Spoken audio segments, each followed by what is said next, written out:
38. Wait, the same color as the Chevrolet.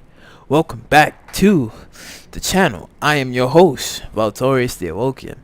Now, for tonight's review, we are going to be talking about Inuyasha. Now, Inuyasha was a very, very great anime. Like, it's the story to me, I felt like it was well written, was well written, and it was crazy. You had your OP moments in there. Now, getting to the story of it was where Inuyasha was sealed up 50 years ago by Kikyo, where both of them had like a love interest with each other, because they both shared ideas and goals of what they wanted to do. Like, she wanted to help villagers and peoples and stuff. Like, she wanted to do more. And Inuyasha, he wanted to become a full-fledged demon because he wanted to be stronger and powerful and stuff like that. But he was starting to slowly turn over into like a new leaf, until eventually Kikyo thought that he tried to kill her and attack her and stuff, but it wasn't really him. It was basically this demon named Naraku, who kind of like shape-shifted himself into, I guess you could say, Inuyasha. And that's when he kind of like struck her down, and then she was like, oh, you're the one who did this and that to me, so you lied about becoming different and this and that. So he's like, no, I didn't do that. Like, literally, he didn't do it. So literally, that's when she sealed him up onto a tree for 50 years. And to later on in the story, it's this girl named Kagome, who is the reincarnation of Kikyo.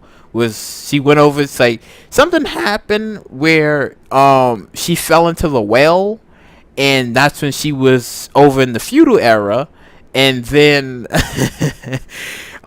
she just seen like this, she seen the Inuyasha like on the tree with an arrow stuck in him, so she pulled it out, and that's when he was free and stuff. And then that's when those two started to have like a a bit of a, I guess you could say, chemistry, but not really like a romantic one. It was like a friendship type thing, but it didn't happen soon. It was like a slow build up and stuff between those two. Now, later, getting on to the rest of the group, where they met Shippo, and Shippo is basically like this little fox demon that his parents got killed off by, I think, the Thunder Brothers or the something, but I know that they basically killed his parents, and then he vowed to get revenge. And then Inuyasha, I believe, was the one that gotten the revenge for him.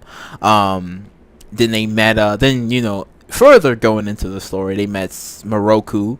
And Moroku is like this pervy priest, just running around like, yo, you gonna be bearing my children. See, out of the entire show, Moroku is basically like he was so funny, because he just came up to like villagers and was like, yo, you looking wild good. Like, he didn't even care. He didn't even care. He was like, yo, you looking wild good, son. Like, how about it? Like, yo, you gonna be bearing my kids? And the majority of the women was just like, oh, like, you perv. Like, nah, I ain't with that shit. And then he be he was so bold. He was grabbing and groping them. And they like, what the, get off of me. Like, that's like, yo, Moroku's my boy. Then you had Sango. She was trying to, like, her premise was basically, it was not too complicated. It was like, her brother, ooh, I forgot that brother's name. He had, what was his thing? I know something happened where Naraku did something to him. Oh yeah, he had a shard in his neck because he died or something. No. I think he died or got corrupted. One of the two happened, and then he had no choice but to. Oh no, his memories were sealed. Yes, this dude's Sango's brother's memories was freaking sealed, where to the point where he didn't recognize her. He didn't remember anything, because Naraku made him kill the entire village, basically. Kill the entire village. And then she was like wondering like what happened. Almost, watching that almost kind of reminded you a little bit of of how when Itachi killed the entire Uchiha clan, this dude basically kind of like did the same thing, but it was different because he was being controlled, and then he had his memory, trying to like figure stuff out to try to like get her brother back. So this entire story and premise was basically like these travelers, all vowing to get revenge against Naraku and stuff, but in terms of beforehand, it was basically, Inuyasha first was still trying to become a full-fledged demon and then kill Naraku and then eventually work things over with Kikyo. That was like his whole premise and stuff, until later on that's when everybody jumped in and was like, oh, now we all want Naraku and stuff. Now Inuyasha's brother Sesshomaru, his premise was he wanted Inuyasha's sword, the Tetsaiga, where it was like when they went over to the undead world, where the demon general, which basically was his father, was like this the well, you can say it like a hellhound. He was almost like a hellhound type thing, but giant sized skeletons. They had their little beef and stuff. He was like, you're not worthy, you're just a half demon, you're not a full demon and stuff. Well, he is the only one that can wield the Tetsaiga, because when Sesshomaru tried, his hands was burning, so he can't like wield the sword, because the sword was literally meant for Inuyasha and stuff. And two, that's when Sesshomaru got his own sword called the I think the Tokujin.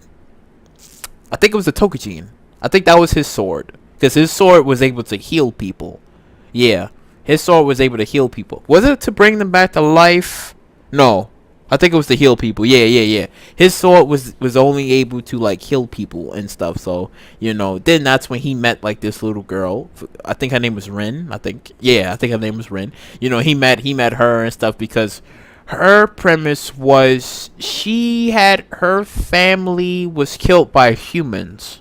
Yeah, her family was killed by humans. It wasn't by demons. It was by humans. And then that's when eventually that's when they kind of like went into like this traveling thing, because now before I get into the rest of that, back to when I was explaining about the premise of how Inuyasha and how Sesshomaru, they was in the cave and they was fighting and stuff, because after when they was inside like their father's dead body type thing, Inuyasha defeated him. He lost an arm, and then that's when Sesshomaru just went somewhere, and then that's when later on he met this other demon, and then that's when he found the sword, and he started to heal himself, and then that's when he met Rin, and then all that other stuff kind of like played about. But the story was quite interesting, because you had like everybody having like their little beef with like Naraku, because Naraku basically was like plotting and planning and screwing people over on that note, because in the story, when Naraku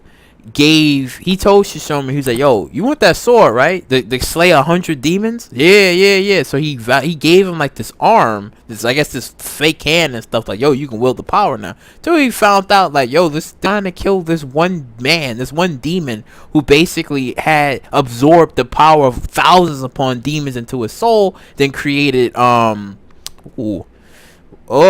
created Hakudoshi. He created Hakudoshi, and he created I think I was gonna say Kaguya. I think her name was Kaguya. I think it was Kaguya. Oh my god, I think it was Kaguya. It's been so long. Oh my god, it's been so long. I think it was Kaguya.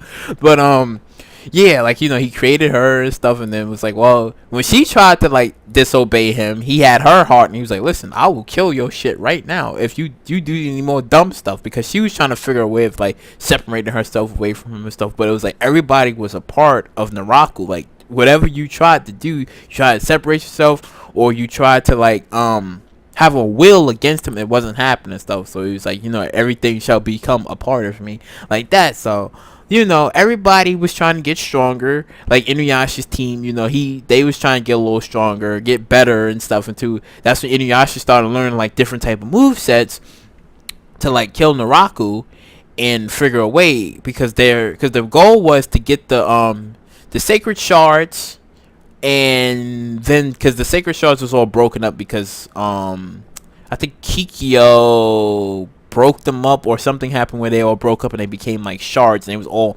scattered like throughout, I guess you could say, the world.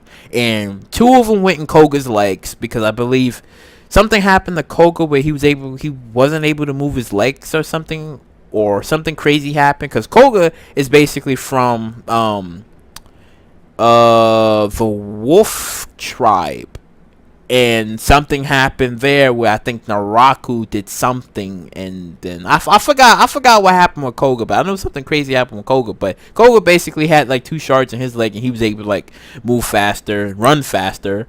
Kikyo had a shard. Sango's brother had a shard. And a lot of people who had like shards, because it was like when they was one guy had a shard because he wanted to, I guess, live forever, but this shard was only keeping him alive, because later on you find out in the story that the sacred jewel shards, it's not what you think. You're not gonna get like your ultimate wish, because I believe there was I think there was a soul inside that shard, an evil spirit or soul that was inside that shard. I think that was possessing or controlling Naraku to make him do all these things. Can't fully remember. Don't bash me on that, because I vaguely remember the story, but it was quite interesting, because when I think they was inside the shard, they found out there was origins to the shard, the person who created the shard. Then there was this whole war, this beef. And then you find out that the sacred jewel shards don't really grant you your wish. It doesn't really happen the way you want it and stuff. You're just being controlled by it. I think that's how I think that's how the premise of that went. Just do not bash me, because it's been so freaking long. But yeah, I mean, it was quite good. Like, everything was quite good, because everybody had a different purpose in their roles of what they needed to accomplish. Because Moroku, he had like this thing called the wind tunnel, and basically it's like this kind of like black hole where he sucks up everything. But there was Naraku, I believe, placed a curse on his master, and then after for a while, because if you don't get the curse removed and you keep using like the move, it's gonna eventually devour you and stuff. And I believe that's what happened to his master. And then eventually Naraku, I think, placed the curse on him, but he was able to use it for like a while and stuff, until eventually it started to catch up to him, where they had to like place these little seals, because it was like, you can't use it too many times or you're gonna devour yourself.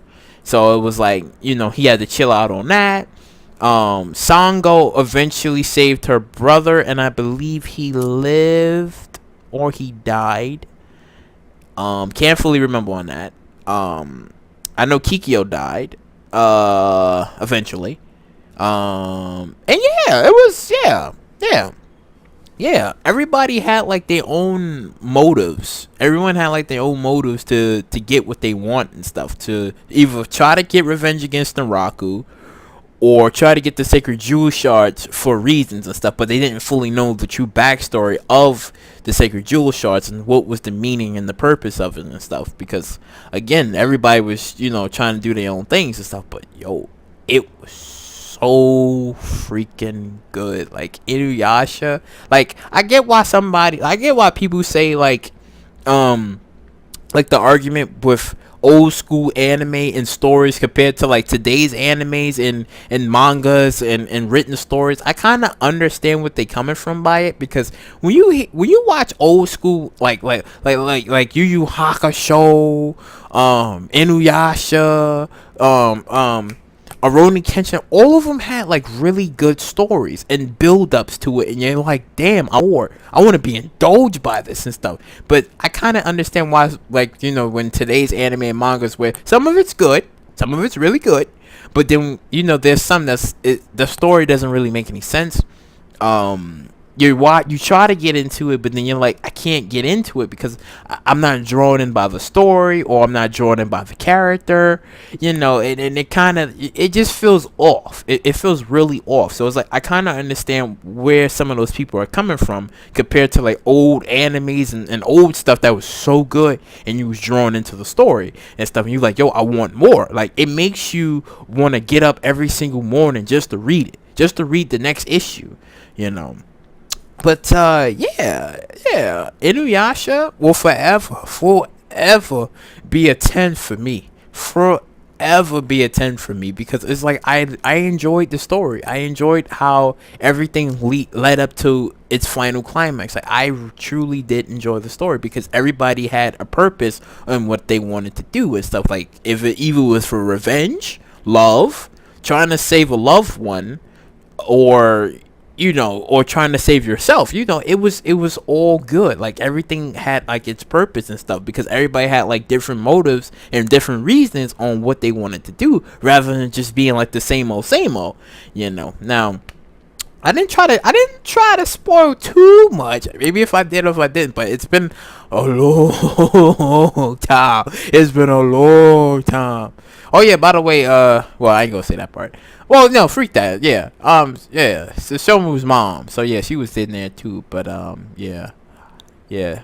Oh, side note, the story, if anybody who's seen like the Inuyasha movies, I kind of don't know. Well, I don't know if there was canon. I don't know if there was like canon. Well, see, I don't know if there was canon, because the movie with Inuyasha's father and the whole swords thing was busted. Like, I enjoyed that. Like, there was like basically it was three swords, where it was the Tenseiga, I think the Tenseiga.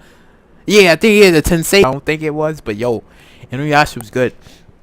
Inuyasha was freaking good, and I encourage anyone and everyone to watch the anime, read the manga. I think the manga had a little bit more stuff into it. I never really read the manga because back then the anime was there, so I was just like, well, I didn't technically read the manga. I just watched the anime and enjoyed the hell out of it. So, if it was anything different, let me know in the comment section below.